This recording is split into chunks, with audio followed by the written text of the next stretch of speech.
Hi, my name is Linda Crowe, and I'm the Vice President of Digital Marketing Solutions with Brightcove. And today we're going to talk about the 2016 B2B Content Marketing Research. Today I'm joined by Ardath Albee, Carla Johnson, Jeannine Rossignol, and Vishal Khanna. So new this year, we asked marketers if it's clear what a successful content marketing program looks like in their organization, and fewer than half of the respondents said that it is. Why do you think that is? Well, I think it's because a lot of content marketers don't tie the work that they do to the business objectives of the company. And so I think in order to understand whether or not what you're doing is really successful, we have to understand what is it that we're trying to drive. We're trying to drive business objectives forward, and we're trying to drive relationships with customers. And I think marketers aren't necessarily looking at the work that they do from that lens. Yeah, I talk a lot about useful metrics and meaningful metrics.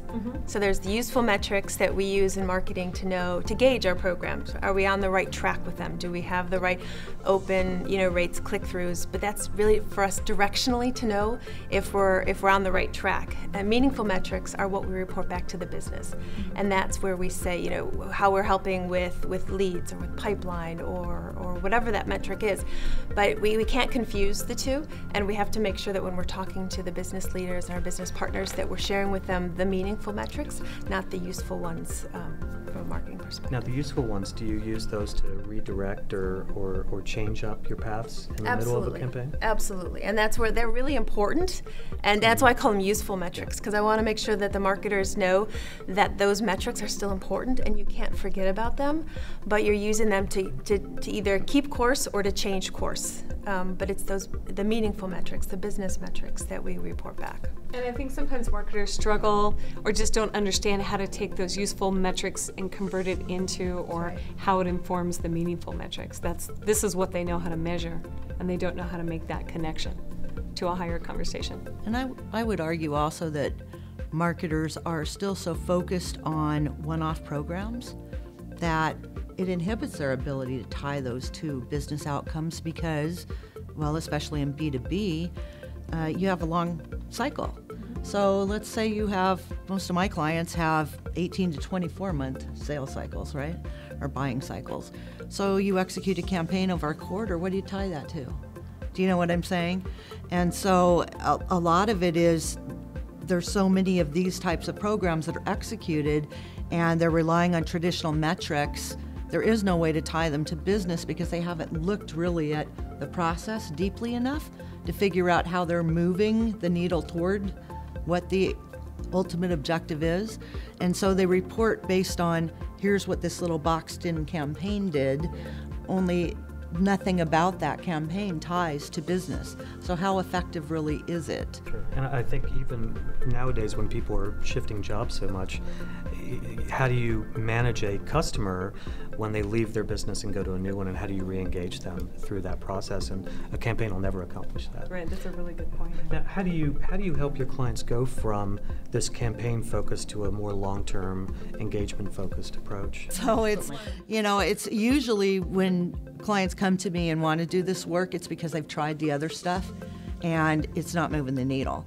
They come to me and they say, okay, we bought into this. We're doing content. People are reading it, but nothing's changing. Nothing's happening. They just read it and they go away. And so the needle isn't moving. We're not driving any kind of meaningful outcome. And so they're looking for, what did we do wrong? And and I've said this before, I've said content marketing is a practice. It's not the act of publishing, right? It's putting together the story and the programs that bring people forward and solving problems.